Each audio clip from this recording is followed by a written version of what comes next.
जशी जशी वेळ निघत जाते तसा तसा माणूसही तितकाच बदलतो, हे मात्र अनुभवाचे बोल आहेत बरं का. कारण की मला ना कधीच अशी झाडं लावण्याची किंवा गार्डनिंग करण्याची अजिबात आवड नव्हती आणि हेच सेम माझ्या सासूबाईला खूप जास्त आवडायचं. कारण की पहिले आमच्या जुन्या घरामध्ये ना खूप जास्त अशी वेगवेगळे फळांची झाडं होती, फुलांची झाडं होती, जे सगळं आमच्या सासूबाई लावायच्या. रोज उठलं की त्यांचं तेच काम असायचं, बाहेरून जाऊन खत वगैरे आणणं म्हणजे शेण वगैरे गोळा करणं, झाडाला आणून टाकणं, कुठून वेगवेगळे रोप आणणं, ते घरी आणून लावणं. रामफळ, सीताफळ, पेरू, डाळिंब हे सगळे फळ आमच्या घरी होते आणि ते आवडीने मात्र आम्ही सगळे खायचो. पण एखादं रोपटं लावण्यासाठी माती गोळा करणं, तिथे रोप लावणं, ह्या सगळ्या गोष्टी होत नव्हत्या. पण त्या आता गोष्टी न कराव्याशा वाटतात आणि त्या छोट्या छोट्या गोष्टीत आनंद सुद्धा भेटतोय. फक्त वेळच्या वेळी ह्या गोष्टी आपल्याला समजत नाही, वेळ पण निघून जातो आणि माणूस पण निघून गेलं ना, मग तर खूप आठवणीत राहतात ह्या गोष्टी. चला ठीक आहे, घरची जी आज क्लिनिंग आहे ती करायला घेतली होती. किचनच्या ज्या ट्रॉल्या आहेत ना, ते आता रोज रोज काय क्लीन करणं माझ्याच्याने होत नाहीत. 8-15 दिवसाला याच्यावरून हात फिरवत असते आणि आता सोबतच म्हणलं क्लिनिंगसाठी आता हात उचललाच आहे तर बेडरूम मधलं जे फर्निचर आहे ते साफ करून घेऊया.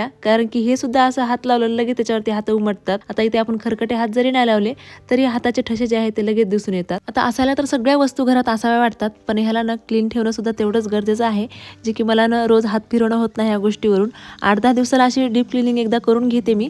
बेडशीट सुद्धा जे आहे ते चेंज करून घेतलं, बरंच घाण झालं होतं म्हणलं. आणि बऱ्याच दिवसानंतर आज शिलाई मशीनवरती थोडंसं काम होतं ते करून घेतलं. आता अंधार झाला होता, भैया तिला बाहेर खेळू देत नव्हता, त्याच्यामुळे ती येऊन मला सांगत होती, म्हणलं बाई तू घरातलं काम कर. तिने थोडंसं झाडून वगैरे काढलं. भैया मात्र टीव्ही बघत बसलाय. टीव्ही इथे का लावली तर आमचं फर्निचर जे आहे ना ते अनकम्प्लीट राहिलेलं आहे. सो कम्प्लीट झाल्यावर व्यवस्थित जागच्या जागेवर सगळ्या गोष्टी जातील.